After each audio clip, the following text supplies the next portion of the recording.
Hey YouTube, Hester781. So today, RedMax TRZ230S weed whacker. It's my buddy's, and he says it's hard to get it to start, and when it does start, it runs like crap and it leaks fuel, which I'm already seeing some wetness around the grommet. So could be an easy one, could be a blown engine. Let's get into it. Well, I guess question number one is, does it run? Give it a couple of primes. Stop button is fine. Let's just see what we get. Do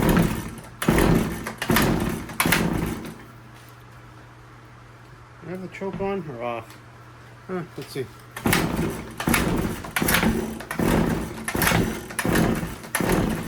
Nothing. Oh. Come on, come on, come on.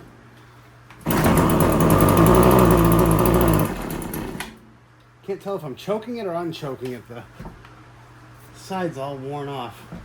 We'll find out in a second.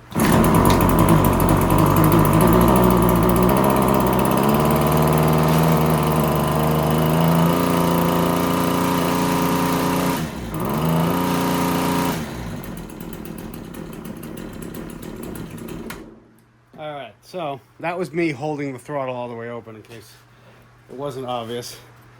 It's running like crap, eh? Get a peek at the, Ew. Jesus.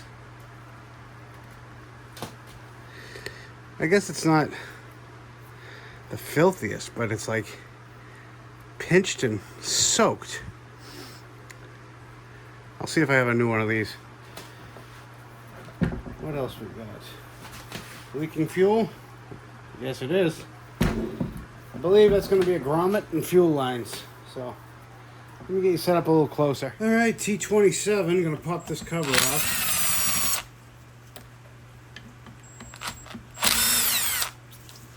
And you don't need to do this, obviously. I'm just doing it so you guys can get a better view. Kind of a weird...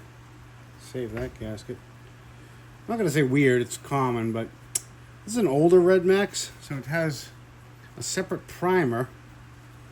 Let's just get a look at how things are going here. So from the tank to the right side, to the left side, to the carb. Alright.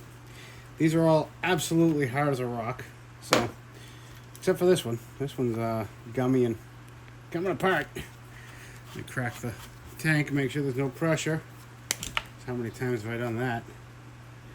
Drop a bit of schmoo right down into the engine. That's always good. And yeah, this, look at it.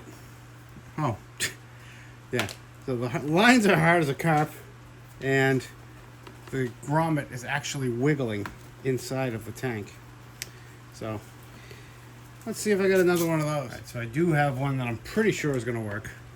Let me get this fuel filter pulled out. If some jerk didn't pull the line all the way up, this would have been easier. There we go. Alright, get a screwdriver. Pop that out of there. It's still supple, it's just shrunken. So, yeah, it's a good thing we're doing it. We got a rag. And I'm going to dump this old fuel out anyway. It's barely got any in it, and I don't know, it's just good practice. Spray a little bit of everyone's favorite cleaner around the rim. Just let it, give it something to slide in with. Oop, smooth. Come on. Yeah. Almost. Yeah. And there we go.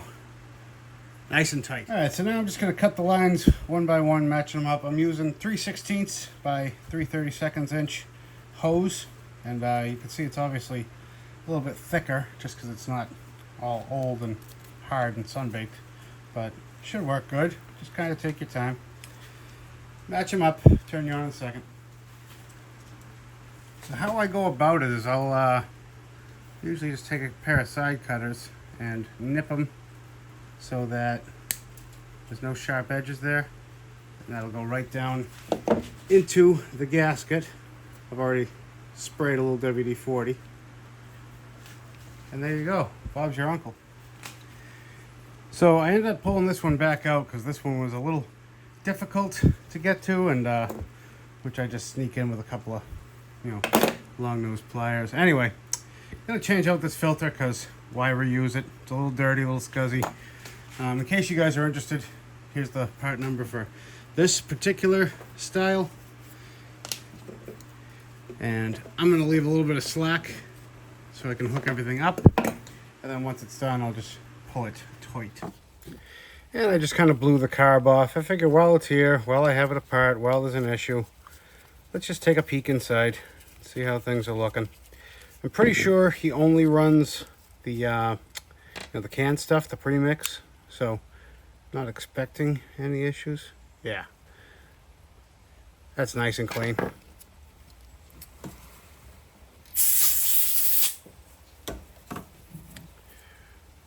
And right there's the filter, you can see. Good, good, good. Now, I just want to see how supple the diaphragm is. Then we can wrap this thing back up.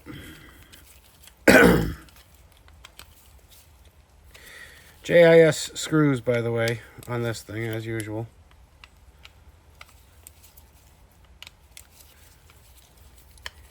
Somebody asked me, what do I mean by JIS? Why do I keep saying JIS? JIS stands for Japanese Industrial Standard. It's not a Phillips. It looks like a Phillips, but it has a much better, what am I trying to say? Purchase. Like it just contacts the screw so much better. And if you're not sure, look at the screw head. See how there's a little dimple on each one?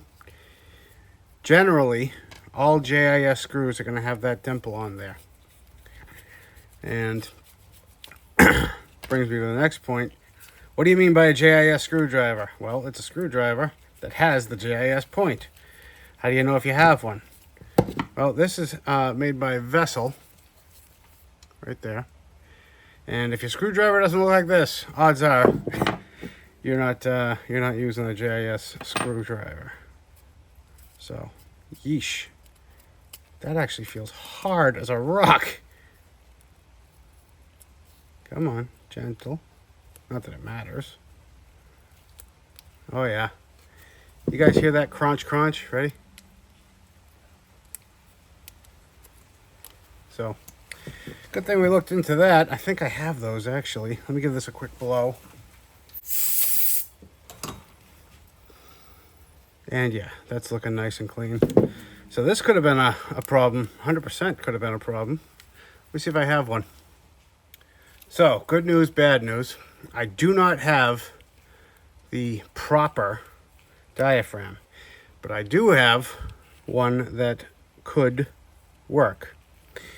They're slightly different, as you can see.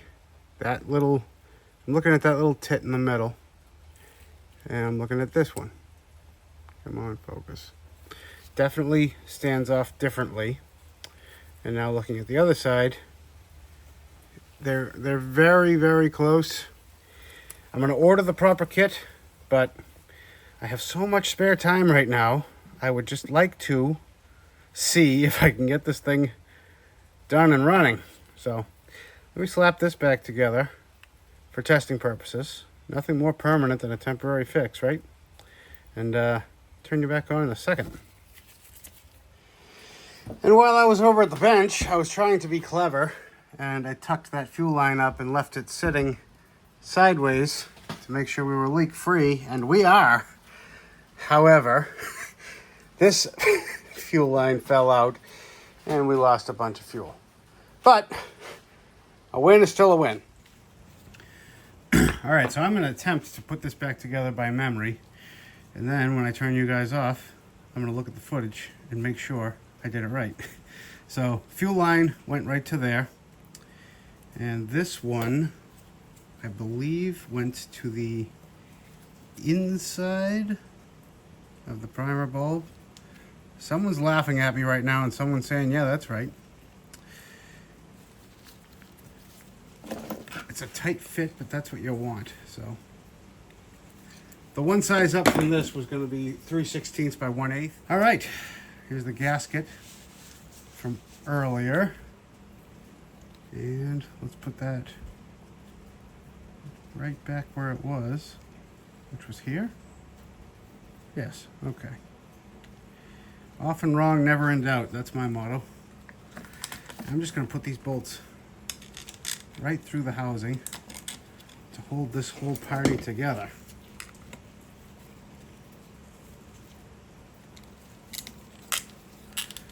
Yeah, we're good? All right, I'm going to hook up the throttle cable afterwards because I can and it's easier for me.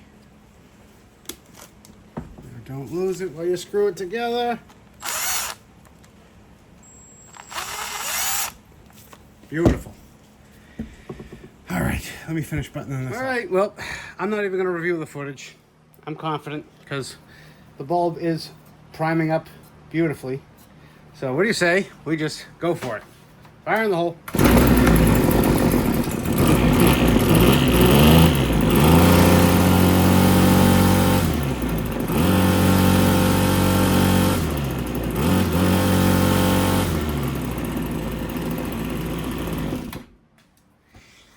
So, obviously she runs. However, it's not revving up super high, and I just noticed this.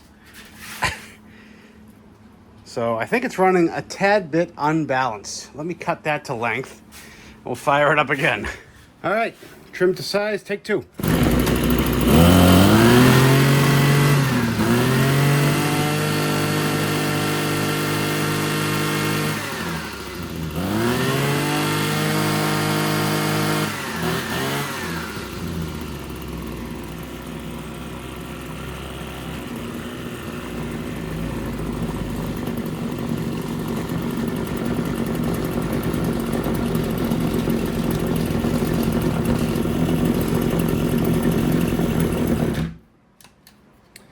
So what I'm trying to do is turn the idle up because it's obviously way too low.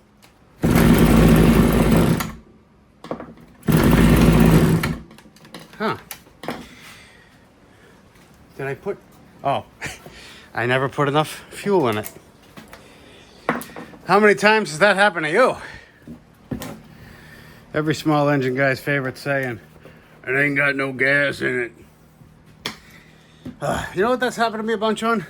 Snowblowers. Specifically, Tecumseh snowblowers. I don't know why, but at least once a season I'll get too caught up in adjusting it, and then next thing I know, I'm out of fuel, so I've been adjusting for the wrong reasons the whole time. Anyway, prime it back up now that there's fuel in it. And let's see, we may still actually need to adjust it, so.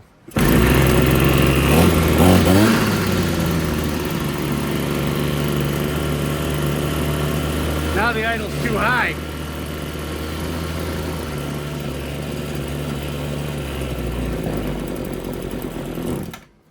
Okay, so I think the idle is correct, but the jets are not. And I'm using the splined tool. I'm gonna start off by just opening up the low speed a touch. So they always go high, low, and then idle. So high is on the outside, low is in the middle, and the idle's up here. Let's just see where that gets us.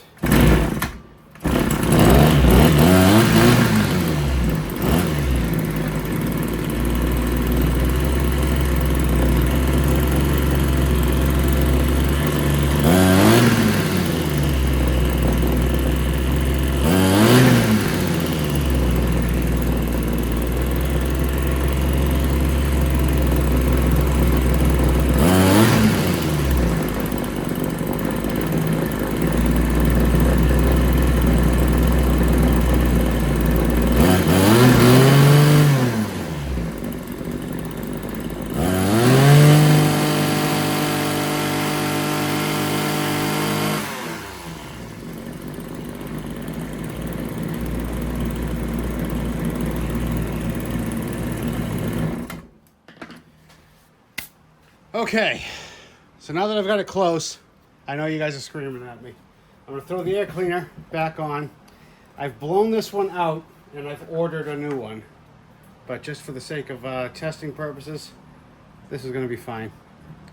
So, get this back on, get the proper restriction, because that will richen the mix up a hair. And you want it to be a touch on the rich side anyway. And I just took 2 seconds to wipe the bench down because it was bugging me. So let's see.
I think we might have it. Let's see if it starts up again.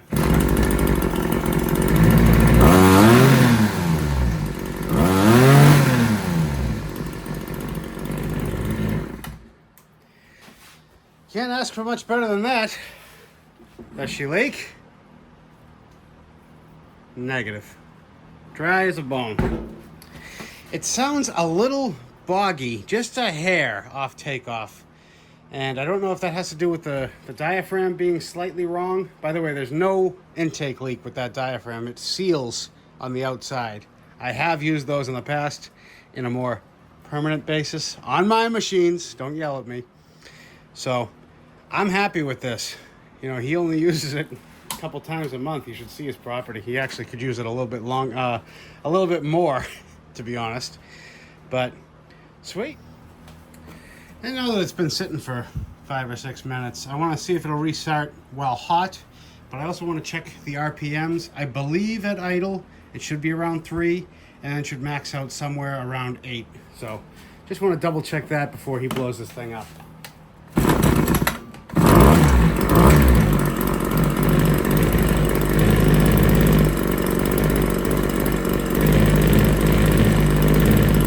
think we'll call that good enough.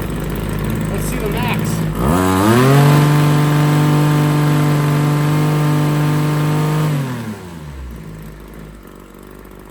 Way too high.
And we're gonna call this one done, guys.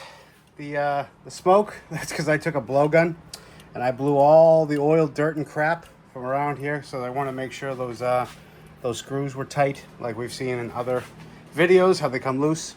But yeah. So to explain a little bit better what I was doing while the camera was running, here are the adjustment screws: high, low, and then idle up there. Basically, the high speed is just your max RPM.